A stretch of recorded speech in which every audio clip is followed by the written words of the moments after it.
Core committee کے اجلاس میں عام انتخابات کے اعلان کردہ تاریخ سے پرے دھکیلنے کی منظم کوششوں کا بھی جائزہ لیا گیا۔ مختلف حلقوں کی جانب سے انتخابات کے التوا کی سوچی سمجھی مہم کے اغراض و اہداف سے بھی بخوبی آگاہ ہیں۔ انتخابات کے آزادانہ، منصفانہ اور شفاف انعقاد میں مزید ایک روز کی تاخیر بھی برداشت نہیں کی جائے گی۔ عدالت عظمیٰ 8 فروری 2024 کو انتخابات کے انعقاد کے حوالے سے پتھر کی لکیر قرار دے چکی ہے۔ التوا کی خفیہ اور اعلانیہ کوششوں کا نوٹس لے۔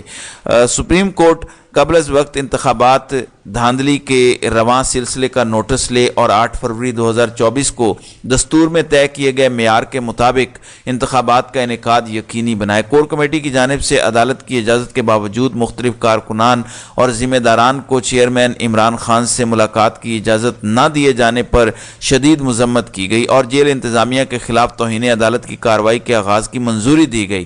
عمران خان کی باضابطہ منظوری سے 6 اراکین کور کمیٹی بھی شامل کر لیے گئے ہیں۔ تو یہ پاکستان تحریک انصاف کی کور کمیٹی کی جانب سے سخت ترین سٹیٹمنٹ جاری کی ہے۔ ہوا یہ ہے کہ اب پریشر بہت بڑھ گیا ہے پاکستان پہ اور پاکستان کی اسٹیبلشمنٹ پہ اور پاکستان کی گورنمنٹ پہ، اور یہ پریشر یہ بڑا ہے کہ الیکشن ہوں گے تو صاف اور شفاف ہوں گے اور اس میں تمام سیاسی جماعتیں بشمول پاکستان تحریک انصاف اس میں بھرپور حصہ لے گی۔ اور پریشر یہ بھی بڑھ رہا ہے کہ عمران خان کو بھی اس الیکشن میں حصہ لینے کی اجازت دی جائے اور اس پر کسی قسم کی قدغن نہ لگائی جائے۔ یہ پریشر بڑھتا جا رہا ہے اور یہ پریشر جو بڑھ رہا ہے اسی سے سارے کے سارے مسائل پیدا ہو رہے ہیں، اور اب 3rd ڈگری استعمال کی جا رہی ہے تحریک انصاف اور ان کے کارکنان کے خلاف۔ پچھلے 4-5 دنوں میں بہت زیادہ ظلم، جبر اور فسطائیت اور بربریت دیکھنے میں آئی ہے پاکستان کے مختلف علاقوں میں۔ کھلی چھٹی دے دی گئی ہے کہ لوگوں کو اٹھایا جائے، انہیں اغوا کیا جائے، اور ان سے اپنی پسند کے بیانات لیے جائیں، پاکستان تحریک انصاف سے ان کو نکالا جائے۔ یہ سارے کا سارا ایک منظم پلاننگ کے تحت ہو رہا ہے، کوئی اس کی تردید نہیں کر رہا کیونکہ سارے ننگے ہو کے نکلے ہیں۔ کل ہم نے دیکھا جس طریقے سے خاور مانیکا جو کہ بشرا بی بی کے سابق شوہر ہیں، ان کا جس طریقے سے انٹرویو کیا گیا، اس کو ہائی لائٹ کیا گیا، اس کے بعد سوشل میڈیا پہ باقاعدہ عمران خان اور ان کی فیملی کے خلاف ایک کمپین لانچ کی گئی۔ تو یہ سب کچھ طے شدہ حقیقت ہے۔ جب بھی مسلم لیگ نواز اور اسٹیبلشمنٹ کا آپس میں اتحاد ہوا ہے، اس کے بعد مسلم لیگ نواز نے جو کردار کشی کی ہے وہ خدا کی پناہ ہے۔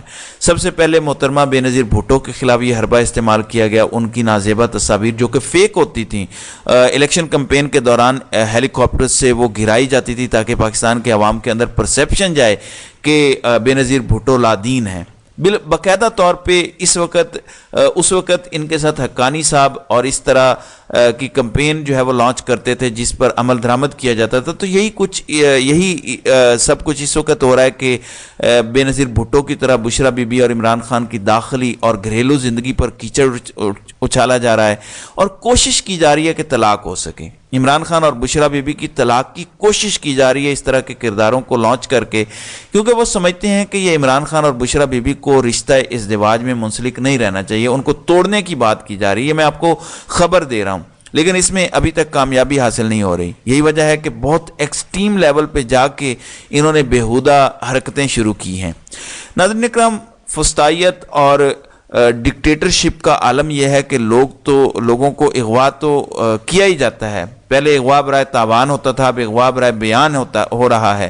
ان کے ساتھ ظلم کیا جاتا ہے۔ عمر ایوب جو چھپ کے رہتے ہیں اور وہ اپنے والد گوہر ایوب کی وفات پر آئے، ظاہر ہے جنازہ پڑھنا تھا، جنازے کے عین وقت پہ پولیس پہنچ گئی، وہاں پہ انہوں نے عمر ایوب کو گرفتار کرنے کی کوشش کی تو ان کے بھائی نے پولیس افسران اور پولیس کو انگیج کیا اور خبردار کیا کہ اگر آپ نے جنازے کے دوران عمر ایوب کو گرفتار کرنے کی کوشش کی تو امن و امان کے مسئلے کی ذمہ داری آپ پر ہوگی، آپ براہ راست یہاں سے نکل جائیں۔ پولیس وہاں سے نکل تو گئی لیکن انہوں نے عمر ایوب کو گرفتار کرنے کی کوشش کی۔ وہاں پہ ہزاروں کی تعداد میں جنازے میں لوگ شریک تھے۔ عمر ایوب کو وہاں سے بحفاظت ایک عام سی گاڑی میں بٹھا کے نکالا گیا۔ تو اس لیے ان سے کسی قسم کی بھی کوئی توقع کی جا سکتی ہے، خاص طور پر شریف فیملی، مسلم لیگ نواز، یہ کوئی سیاسی جماعت نہیں ہے، یہ مختلف مراحل سے گزر کے سیاسی جماعت نہیں بنی۔ یہ تو آپ جنرل ایوب خان اور جنرل جیلانی کو داد دیں، میاں شریف نے بچے کو حوالے کیا جنرل ضیاء اور گورنر جیلانی کے، اور انہوں نے ان کو اکوموڈیٹ کیا اور آج تک یہ سلسلہ چل رہا ہے۔ بہرحال آج کا دن بڑا امپورٹنٹ اس لیے ہے کہ آج پھر جو ہے وہ دوبارہ سماعت ہوئی ہے عمران خان کے سائفر کیس کی، جو مکمل ہوئی ہے اور اس پر فیصلہ محفوظ ہوا ہے، اور آج ہی یہ فیصلہ سنایا جائے گا۔ جبکہ دلچسپ بات یہ ہے کہ چیف جسٹس عامر فاروق اور میاں گل حسن اورنگزیب 2 بجے سماعت کریں گے نواز شریف کے ایون فیلڈ اور العزیزیہ کے مقدمات کی، جس میں ان کو 7 سال اور 14 سال سزا ہوئی ہے۔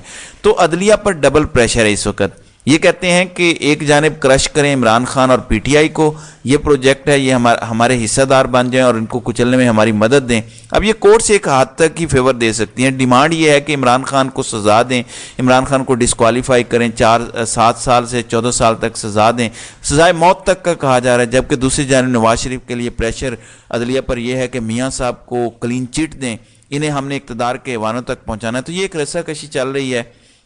بہرحال دیکھتے ہیں کہ اس کا آئندہ آنے والے دنوں میں نتائج کیا برآمد ہوتے ہیں۔ تو ناظرین اکرام، آپ کی اس ویڈیو کے حوالے سے کیا رائے ہے؟ آپ اپنی رائے کا اظہار کامنٹ سیکشن میں ضرور کیجیے گا۔